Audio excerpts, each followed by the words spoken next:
What's up, everybody? It's Soren Baker. Amir, Rahimi. And today on The Great Debaters, taking it to Compton, man. Compton's Most Wanted, debut album. Great Debaters, y'all.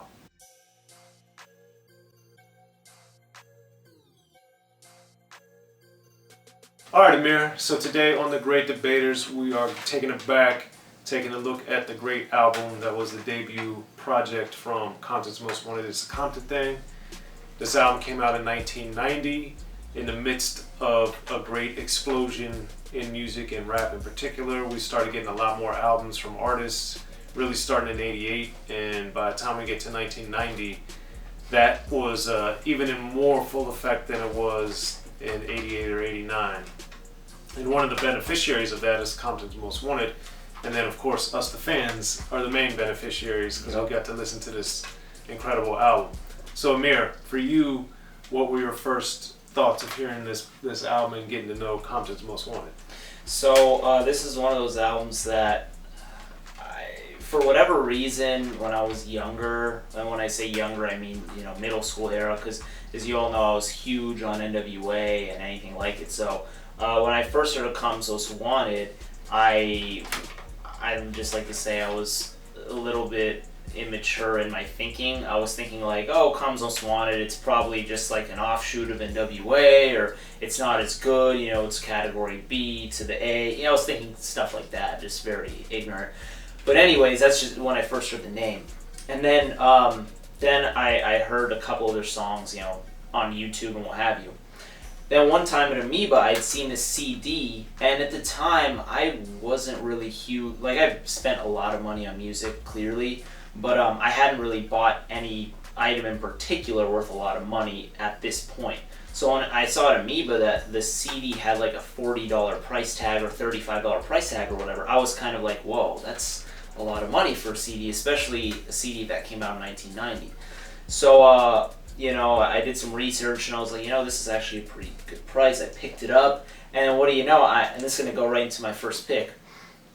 I put the CD in my computer, and then I'm listening. This track one's One Time Gaff Them Up, which is one of my picks. But One Time Gaff Them Up on the CD I got, he says, tired of the jackin', but there was a pause in between, of the and jackin'. So they're sampling N.W.A, tired of the motherfucking jackin'. So then I was like, wait a second, I got the clean version. So I was all mad, but then after doing more research, the clean version actually has a different track list than the explicit version, so I was happy. And to those who may not know, the clean version has a song called We Made It on it, which the explicit version does not have, and the explicit version has some songs that the clean version does not have. So if anyone slept and hasn't heard those songs, I advise checking them out.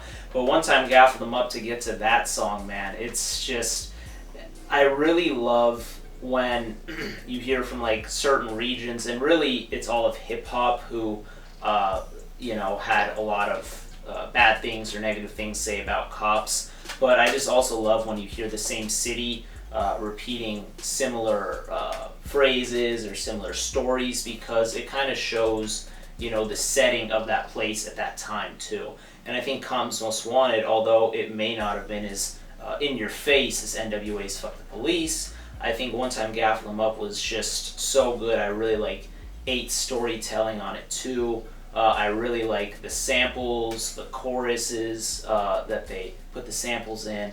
I think it was just well done, and I think, it's also awesome how, MC8 is saying, he doesn't deal drugs or whatever, he's just a rap singer, etc. So, this is one of the dope storytelling songs and kind of setting the tone for the album, and Compton too. So that was definitely actually one of my picks, for sure. Well, that's also one of my picks. It was funny, I didn't get the clean version, but the video was clean. So I heard a little bit of the variance there. But the great thing about the song to me, in addition to what Amir said, was the production of it with all the scratching, the sampling, and how this was toward the end of that era where you had all these different sonic collages that were going on, and to me that really made the song go to a different level, because that's something that I always cherished and I always love hearing, the scratching and how they were working it around. And even though this is somewhat of a, not somewhat, even though this is a misconception and a misperception about the West Coast has a lot of great DJs. And, you know, to hear all the scratching and the cut and paste and the production work that was done on this album, this is one of the best examples, if not the best example, on It's a Compton Thang. And for me, it's definitely one of the best. And then also building on what Amir was saying with taking the police to task, you know, Fuck the Police had come out 2 years earlier, and this was another example that this was not just some isolated random thing N.W.A was talking about. This was an epidemic that was going on in America, and to get it also from Compton's Most Wanted showed that this was something that was in the forefront of the creative people's minds in rap, but then also that it unfortunately wasn't going away. And now in 2020, it still hasn't gone away. And it's one of those things that's terrible that a song like One Time Gaffing 'Em Up is still relevant, which makes the fact that they made it 30 years ago all the more powerful, because this was the street reporting, this was the reality rap, this was what was now being known as gangster rap that was so powerful, so impactful, so insightful, and then also was showing the rest of the United States and the rest of the world what was going on in these primarily black ghettos where police brutality was rampant, man. And it's an atrocious thing, but songs like this help shine that light on it. And I thought One Time Gaffing 'Em Up is an excellent song. It's very true. Very true. Going on to my next song, I'm going to go with The Final Chapter. This, and you were just talking about West Coast production and the DJs, etc. This song, to me, it sounds a little more East Coast in nature.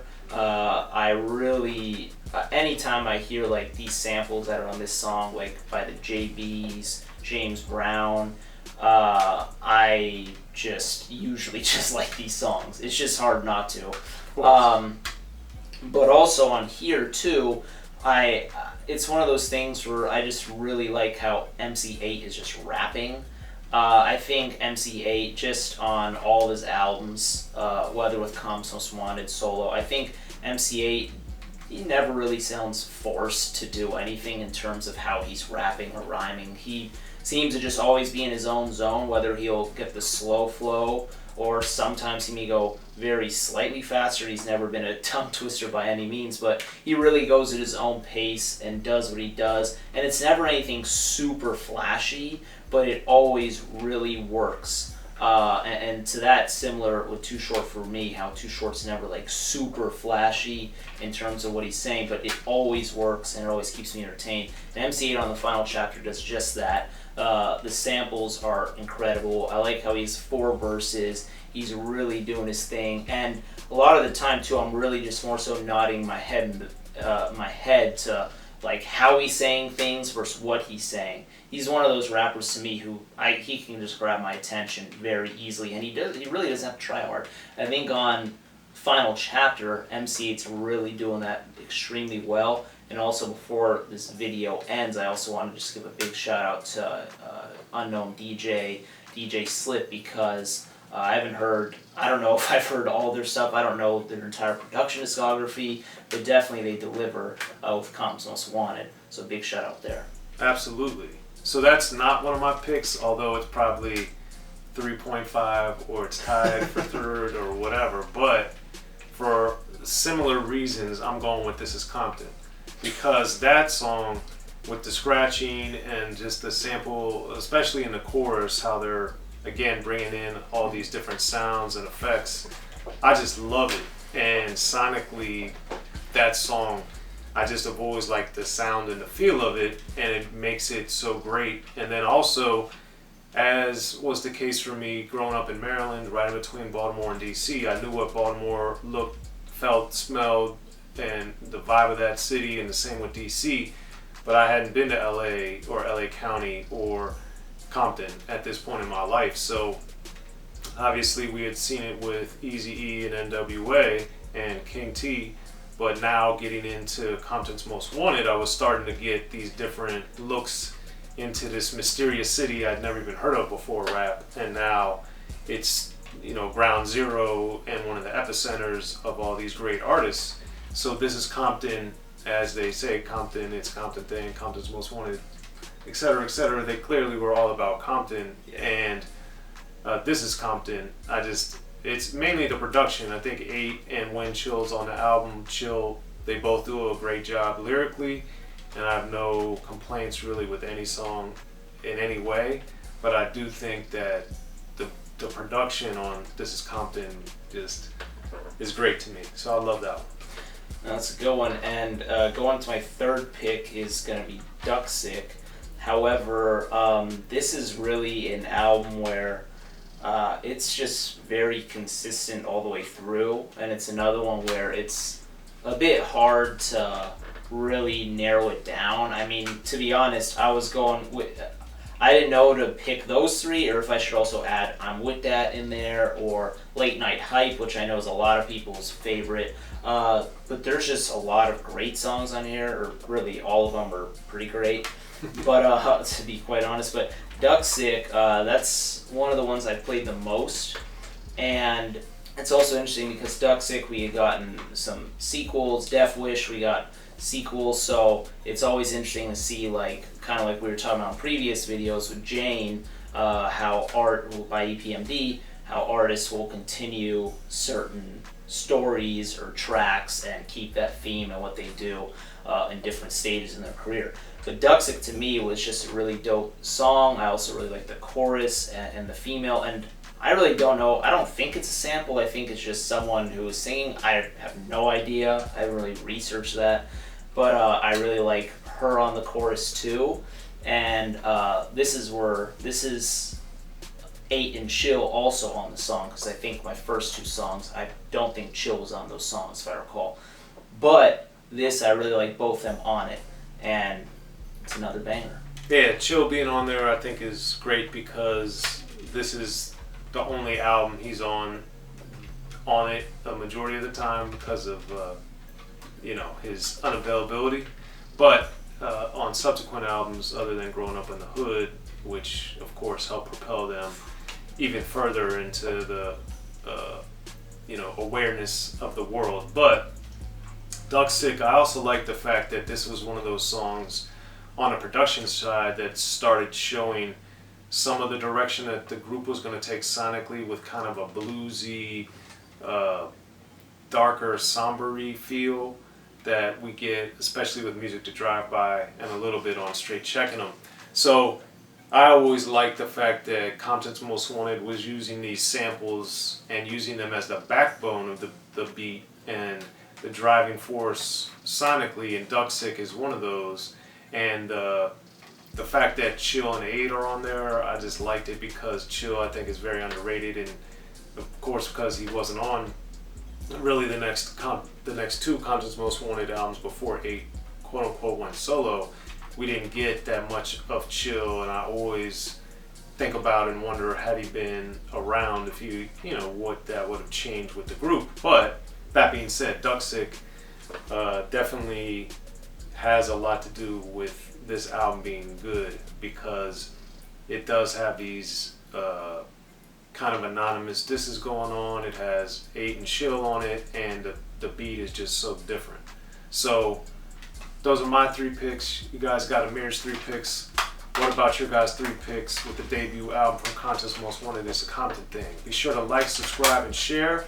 Hit us up in the comments section and let us know what you guys think. Compton's Most Wanted, It's A Compton Thang. I'm Soren Baker. Amir, Rahimi. The Great Debaters, y'all.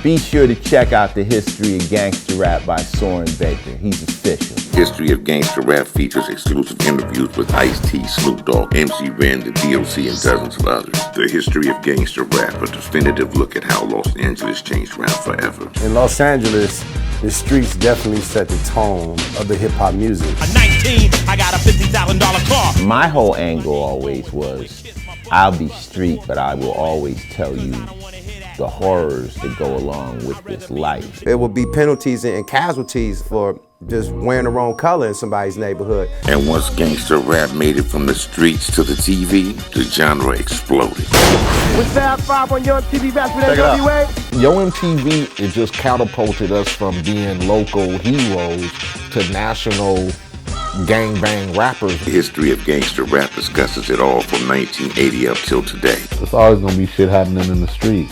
You know what I mean? So it's always gonna be something to talk about. The history of gangster rap in stores now.